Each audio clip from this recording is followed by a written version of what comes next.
Bismillahirrahmanirrahim. Assalamualaikum warahmatullahi wabarakatuh. Alhamdulillahirabbil alamin. Assalatu wassalamu ala asrofil anbiya'i wal mursalin Sayyidina wa maulana Muhammadin sallallahu alaihi wasallam. Kepada yang terhormat Bapak dosen selaku pengampu mata kuliah Etika Wirausaha, kepada teman-teman kelas MPIB yang kami banggakan. Pertama, marilah kita panjatkan puji syukur kehadirat Allah Subhanahu wa taala, yang mana Allah telah memberikan kepada kita kesempatan nikmat untuk terus belajar meskipun dengan via daring atau online. Kedua kalinya, salawat salam semoga tetap tercurahkan pada junjungan kita baginda Nabi Agung Nabi Muhammad SAW. Beliaulah Nabi yang kita nantikan syafaatnya min yaumil hadza ila yaumil qiyamah. Amin amin ya rabbal alamin. Langsung saja, di sini kami dari kelompok 9 melalui video ini mau memaparkan materi dari makalah kami, yaitu yang berjudul Konsep Etika Bisnis Produksi dan Lingkungan Hidup. Langsung saja masuk pada pembahasan. Yang pertama yaitu peran inti fungsi produksi. Dari penjelasan atau judulnya yaitu peran inti fungsi produksi. Fungsi produksi itu sendiri memiliki arti atau pengertian fungsi yang menentukan output dari perusahaan untuk semua kombinasi masukan. Jadi, fungsi produksi dapat didefinisikan sebagai spesifikasi atau persyaratan masukan minimum yang diperlukan untuk menghasilkan jumlah output yang ditunjuk mengingat teknologi yang tersedia. Jadi fungsi produksi itu adalah kalau di perusahaan sebagai syarat minimum atau spesifikasi minimum yang harus didapatkan oleh sebuah perusahaan untuk menghasilkan jumlah output yang sesuai dengan kadar produksi, mengingat juga dengan perkembangan teknologi pada saat hari ini. 4 fungsi terpenting dalam fungsi produksi dan operasi adalah yang pertama yaitu proses pengolahan, merupakan metode atau teknik yang digunakan untuk pengolahan masukan. Jadi yang pertama adalah proses pengolahan.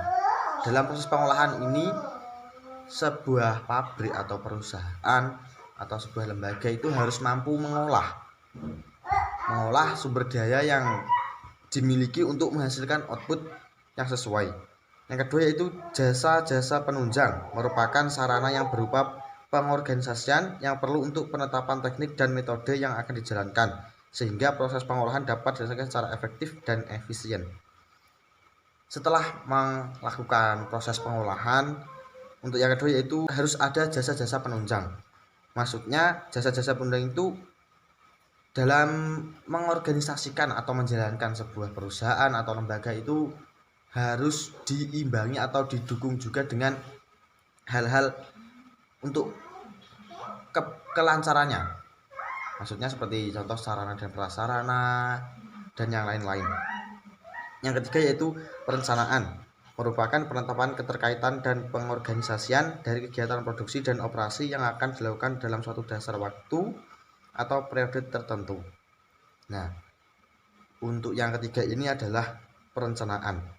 Perencanaan itu kalau menurut saya sangat penting, karena dalam melakukan apapun atau sebelum kita melangkah atau mengorganisasikan sebuah lembaga atau perusahaan itu harus ada perencanaan.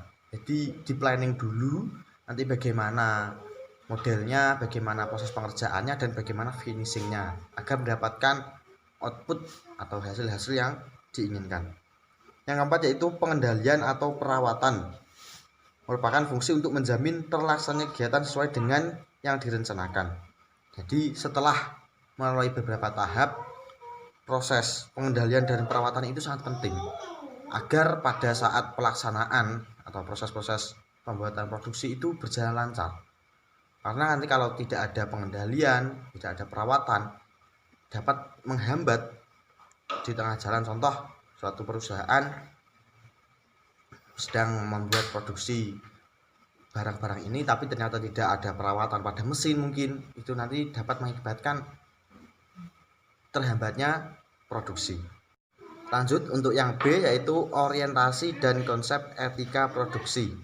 Dalam melakukan produksi sangat diperlukan etika, karena etika adalah suatu keinginan produksi yang murni dalam membantu orang lain, berlaku jujur dan tidak melakukan kecurangan. Nah, jadi etika produksi itu sangat penting. Dan etika sendiri itu mengandung intinya sebuah kejujuran dan tidak melakukan kecurangan. Karena mengapa? Biasanya kalau di dalam sebuah perusahaan atau lembaga, kalau paling mudah seperti pabrik lah, itu terkadang banyak melakukan kecurangan. Dalam artian curangnya komposisi sebuah barang itu ternyata tidak sesuai dengan barang yang diciptakan. Semisal dia membuat suatu produk tapi yang tertera di dalam bungkusnya atau di covernya itu produksi komposisinya ini lah, ternyata sebenarnya yang dibuat itu tidak sesuai. Itu juga tidak boleh. Etika produksi itu memiliki pengertian adalah aturan normatif yang mengandung sistem nilai dan prinsip normal yang merupakan pedoman bagi karyawan dalam melaksanakan tugas pekerjaannya dalam perusahaan. Jadi etika produksi itu menurut pendapat beberapa ahli itu memiliki pengertian adalah aturan normatif yang mengandung sistem nilai dan prinsip moral yang merupakan pedoman bagi karyawan. Terus untuk konsekuensinya etika, jika tidak diterapkan pastinya akan sangat berpengaruh pada pelaksanaan proses atau pembuatan produk itu sendiri. Selain itu, dari etika produksi dalam hal ini yang tak kalah penting untuk diperhatikan ialah etika kerja. Nah, jadi setelah memperhatikan etika produksi yang berkaitan dengan produksi-produksi, salah satu hal yang perlu diperhatikan juga yaitu etika kerja. Etika kerja itu sendiri kan sangat berpengaruh kepada karyawan ya. Contoh, kalau sebuah perusahaan itu tidak menerapkan etika kerja kepada karyawannya, pasti karyawannya itu akan bertindak semaunya atau tidak mau berjalan atau tidak mau mematuhi peraturan yang ada. Nah, untuk contoh etika kerja sendiri dalam penerapannya di sebuah perusahaan itu kalau paling mudah adalah dengan peraturan. Pasti ya di setiap lembaga atau perusahaan itu ada peraturan-peraturan yang diterapkan oleh pimpinan kepada bawahan. Jadi agar memudahkan terlaksananya etika kerja di setiap lembaga atau perusahaan atau pabrik itu mesti ada aturan-aturan yang harus diterapkan. Mungkin itu saja yang dapat saya jelaskan. Dilanjutkan untuk yang C. Selanjutnya yaitu konsep pentingnya konservasi lingkungan hidup. Konservasi sendiri adalah suatu kegiatan pelestarian, yaitu melestarikan daya dukung, mutu, dan juga kemampuan lingkungan secara seimbang. Tujuan diadakannya konservasi sendiri adalah untuk mewujudkan kelestarian sumber daya alam hayati serta keseimbangan ekosistem itu sendiri. Konservasi sendiri lahir akibat adanya semacam kebutuhan untuk melestarikan sumber daya alam yang mengalami degradasi mutu secara tajam. Dampak dari degradasi ini menimbulkan kekhawatiran apabila tidak segera dilakukan kegiatan antisipasi, maka akan membahayakan umat manusia, terutama pada generasi yang akan datang.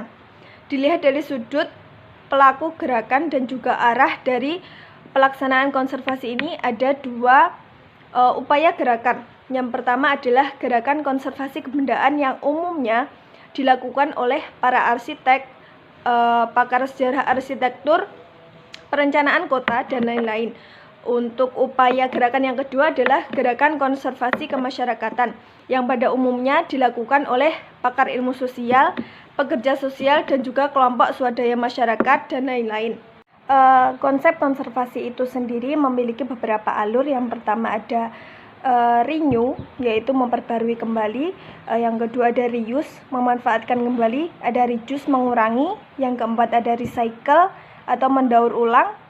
Dan yang terakhir ada refund, yaitu menguangkan kembali. Berikut adalah paparan dari konsep pentingnya konservasi lingkungan hidup. Baik, itu saja yang dapat kami sampaikan dari kelompok 9. Dari kami masih banyak kekurangan pada pemaparan makalah melalui video ini.